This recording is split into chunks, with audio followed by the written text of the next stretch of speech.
इधर मध्य प्रदेश के धार जिले में मौजूद पीथमपुर में जहरीला कचरा जलाए जाने के विरोध में कई प्रदर्शनकारी पुलिस से भिड़ गए, जिसकी वजह से भारी हंगामा हो गया। एक दिन पहले भोपाल से सैकड़ों टन जहरीला कचरा कंटेनरों में भरकर पीथमपुर भेजा गया था। ये कचरा भोपाल गैस कांड के बाद पिछले 40 सालों से यूनियन कार्बाइड नाम की उस फैक्ट्री में था, जहां 2 दिसंबर 1984 को यह त्रासदी हुई थी। और जैसे ही भोपाल से बड़े बड़े कंटेनरों में भरकर ये सैकड़ों टन जहरीला कचरा पीथमपुर लाया गया, वहां के लोगों ने इसका विरोध करना शुरू कर दिया। इसके बाद उन्हें सड़कों से हटाने के लिए पुलिस ने उन पर सख्ती बरत दी। जहरीले कचरे को जलाए जाने के विरोध में जुटे प्रदर्शनकारियों को पुलिस ने दौड़ा दौड़ा कर पीट दिया।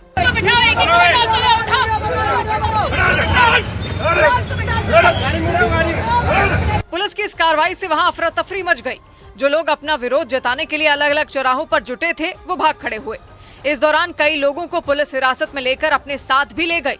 इससे पहले पीथमपुर के सैकड़ों लोगों ने मार्च निकाला और भोपाल से लाए गए जहरीले कचरे को उनके शहर में जलाए जाने की तैयारी का विरोध किया। गुस्साए लोगों ने आशंका जताई कि जहरीले कचरे को जलाए जाने से न सिर्फ पर्यावरण को नुकसान होगा, बल्कि उनकी जान पर भी खतरा हो सकता है। और लोगों के इस प्रदर्शन का समर्थन करते हुए पीथमपुर के कारोबारियों में भी अपना विरोध दर्ज कराया। उन्होंने प्रशासन के खिलाफ अपना गुस्सा जाहिर करते हुए अपनी दुकानें बंद रखी और सड़क पर उतर आए। और इसी दौरान 2 लोगों ने जहरीले कचरे पर अपना विरोध जताते हुए खुद को आग लगा ली। उन्होंने कई लोगों की मौजूदगी में अपने ऊपर पेट्रोल छिड़क लिया और फिर माचिस जला ली। इसके बाद तो वो दोनों आग की भयंकर लपटों में घिर गए। उनमें एक आदमी तो लड़खड़ाकर जमीन पर गिर गया, तो दूसरा भीड़ की तरफ भागा। ये देखते ही लोग आग बुझाने में जुट गए।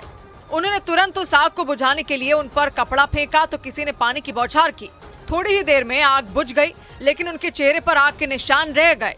उन दोनों को पुलिस ने बिना देरी किए अस्पताल भिजवाया। राज पटेल के ऊपर पूरी आग जली हुई थी, उसकी एकदम टी-शर्ट मैंने पकड़ के खींचने, मेरे हाथ भी कुछ इसमें झल पाए हैं, पकड़ के खींचा कैसे। हालांकि पुलिस की सख्ती के बावजूद लोगों का विरोध दूसरे कई इलाकों में जारी रहा। दुकानें तो लगभग सभी बंद रही। इस कचरे को पीथमपुर में ना जलाते हुए किसी जंगल में ले जाकर वहाँ पर इस कचरे का दफन कर दिया जाए। लोगों ने मोर्चा खोला तो कई इलाकों में सड़क जाम हो गया। दोनों तरफ गाड़ियों की लंबी कतारें लग गईं। एक इलाके में कुछ लोगों ने धरना भी शुरू कर दिया, क्योंकि वो किसी भी हाल में ये नहीं चाहते कि उनके शहर में जहरीले कचरे को जलाया जाए। हालांकि प्रशासन ने उन्हें भरोसा दिया था कि बेहद सुरक्षित तरीके से उस कचरे को नष्ट किया जाएगा, जिससे ना तो पर्यावरण को नुकसान होगा और ना ही किसी आदमी पर इसका असर होगा। लेकिन लोगों को इस पर यकीन नहीं हुआ और पीथमपुर के एक दूसरे इलाके में भी कई लोग इसके विरोध में सड़क पर उतर आए। हालांकि वहां पहले से तैनात पुलिस ने प्रदर्शन कर रहे लोगों को पीटते हुए खदेड़ दिया, क्योंकि वो सड़क को जाम करने की कोशिश में थे। आरोप लगा कि इस कार्रवाई के दौरान उन्होंने पुलिस पर और उनकी गाड़ियों पर पथराव भी किया।